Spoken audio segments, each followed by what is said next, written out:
And then, in the course, we also talk about the common ophthalmic manifestations of rheumatoid arthritis.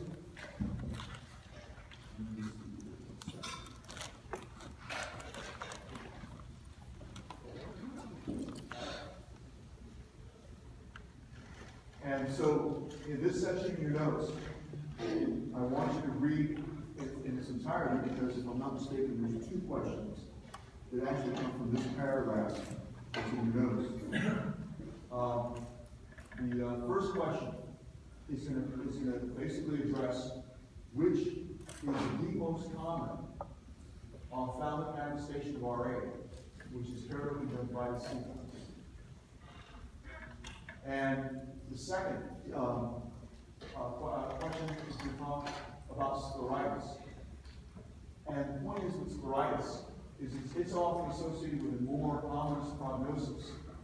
And specifically, if you're examining a patient who comes in and has a long history of rheumatoid arthritis, and you're looking at his or her eye, it only tends to be heard from the demographics.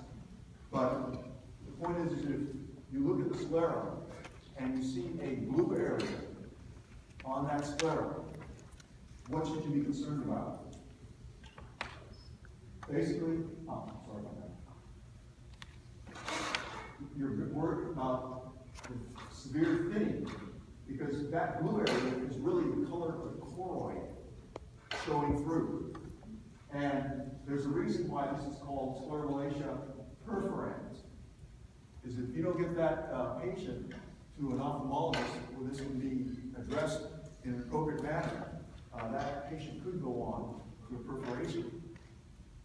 And so, does anybody have any questions on that section of your notes which discusses the ocular manifestation of rheumatoid arthritis? All right. Next, we talked about gout. And what I wanted to focus on gout were the clinical stages. And in your notes, and the paragraph is there, you'll find that there are 4 clinical stages which are recognized. Now, in your notes, it does say, gout.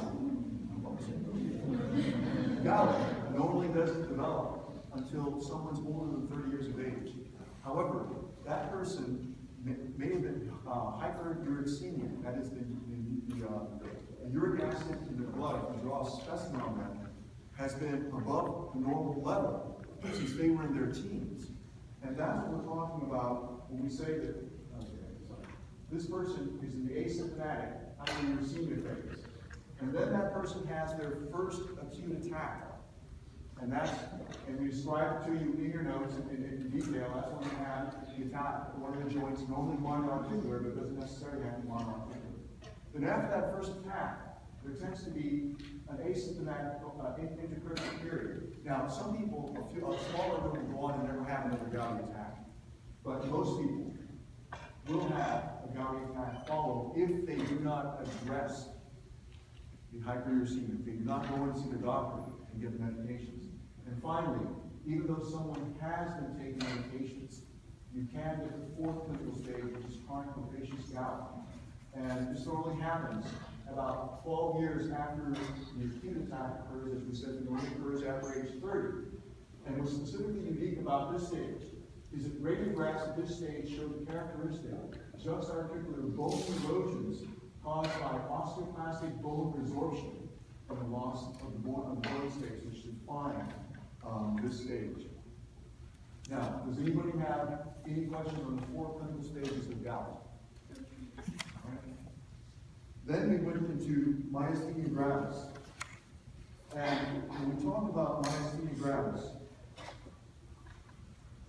we actually talked about the fact that there are 2 forms of, not really 2 forms, but in myasthenia gravis, if you do serologic testing, or I guess you could call it 2 forms or 2 types, you'll have those people who have antibodies against the acetylcholine receptors, and they constitute the lion's share, 85% of cases. And then you have patients that have antibodies against the sarcolemmal protein muscle-specific receptor, tyrosine kinase. These constitute 15% of the cases. Now, why is it important to do the serologic testing? And because when you do the serologic testing, you'll find that these patients here that have the receptors against the acetylcholine receptors, is that they're the ones who will go on to have what we'll be discussing later, and that is the ophthalmic manifestations of myasthenia gravis. And they're also the ones who have phimomas and thymic hyperplasia associated with them. It is rare for the people in the second group to have the ocular manifestations of myasthenia gravis. It is rare for them to have phimoma or thymic hyperplasia.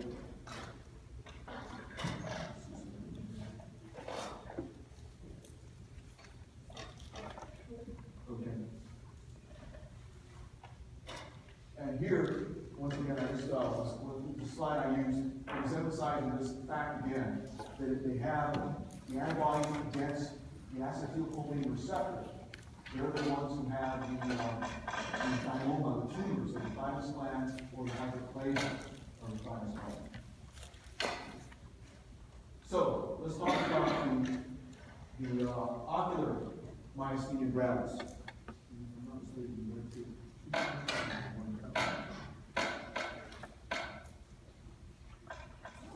I think I have two questions. Thank you, Chris. There are two questions. This is a very short section in your notes, but it's going to be responsible for two of your questions. And it's important to you in that, let me just make sure. Well, one, you'll be given a clinical scenario that will incorporate a lot of the elements that you see here, but it will specifically ask you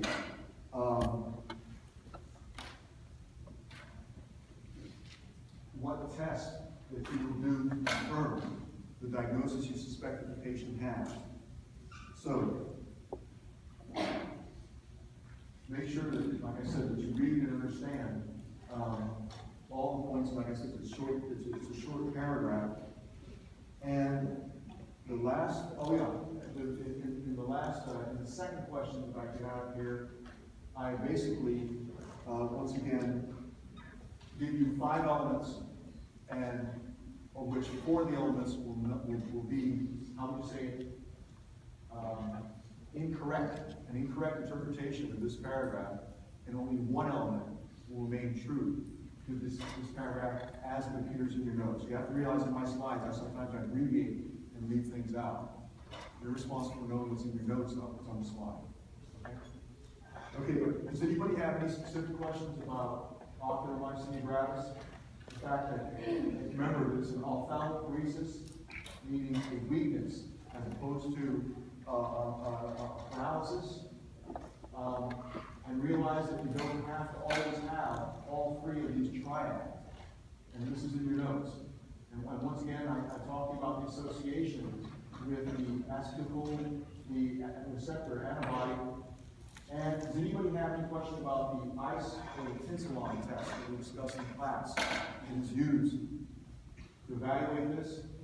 And realize that if someone has ocular myasthenia gravis, what does that mean? What's their prognosis for ultimately developing generalized myasthenia gravis? In other words, not only having pardon? I can't hear you. I'm sorry, say again? For them going on to develop generalized myasthenia gravis. In other words, you're evaluating, let's say they present only with ocular symptoms. What's the prognosis for them to develop generalized myasthenia gravis, which involves the extremities? Pardon? Yeah, it's extremely high. Okay. The next 2 conditions that we discussed were Duchenne and Becker muscular dystrophy. And if I, is there a question? What you're going to do is basically you're going to be given clinical scenarios, and you're going to have have to be able to distinguish which is Becker, which is Duchenne's. And we presented these together. And the points that we wanted to make to you is that in this condition, these are X-linked, and they stem from mutations in a protein called dystrophin. And if you talk about Duchenne muscular dystrophy, what amount of dystrophin do you have? Does anybody remember? You have an absence of dystrophin, or you have a partial presence of dystrophin in Duchenne's? You have a complete absence. In Becker, you have a partial presence for dystrophin. And the way I pointed this out to you is I gave you the case scenario. What you see here are 3 slides. These first 2 slides are from a 3-year-old. The second slide is from the 3-year-old's 9-year-old brother. In other words, what you see here is the future for the 3-year-old. Both brothers have Duchenne's. And Duchenne's is, of the 2 Duchenne and Becker's, Duchenne's is the one that will, on the average, is rapidly progressive. It's aggressive. It will tend to put these patients in wheelchairs by the time they're 9.5 years old. It will tend to abbreviate their life by the time they're 25 and 30. We're talking about Duchenne's. When you look at Becker's, which have a partial, they may have an absolutely normal life expectancy. But they may, due to the fact that dystrophin is only partially present in their muscles, to include the muscle of their heart, and the dystrophin is present in the brain, they can still have heart problems. They can still have a mild retardation due to that. So the quality of life with both of these is affected by the disease, but it is severely affected if that person has Duchenne's variant versus having the Becker variant. And this one, what you see is you see the pathology. You begin to see how the fascicular muscle architecture, while it's maintained, you start to see degeneration. You start to see early mild fibrosis. This is a normal person. If you stain them for dystrophin, you will see this brown outline. If you take a Duchenne muscular atrophy patient and you stain them, there is no stain because dystrophin is absent. And then, as they get older, you see a complete destruction and fibrosis of the muscle fascicular architecture, as you see in the brother. And this, like I said, he's only 9 years old at that point, and his muscle is being destroyed at that point. Okay, if you take a Becker muscular dystrophy and you get the dystrophin stain, remember, if the person is normal, you will stain every muscle fiber. But with Becker, you get only partial staining because in Becker, the dystrophin is only partially present.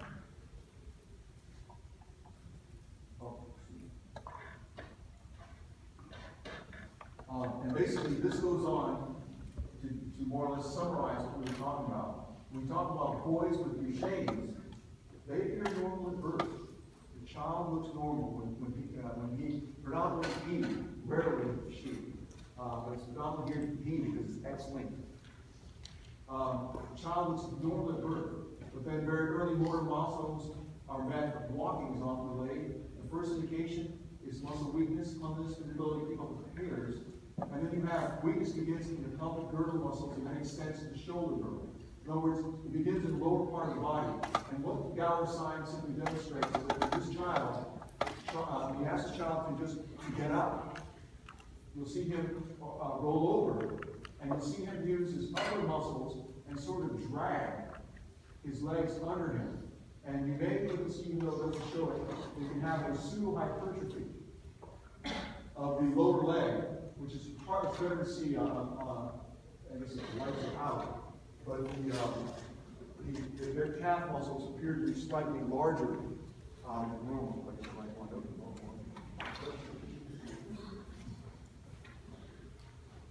Jonathan must have liked the, I apologize.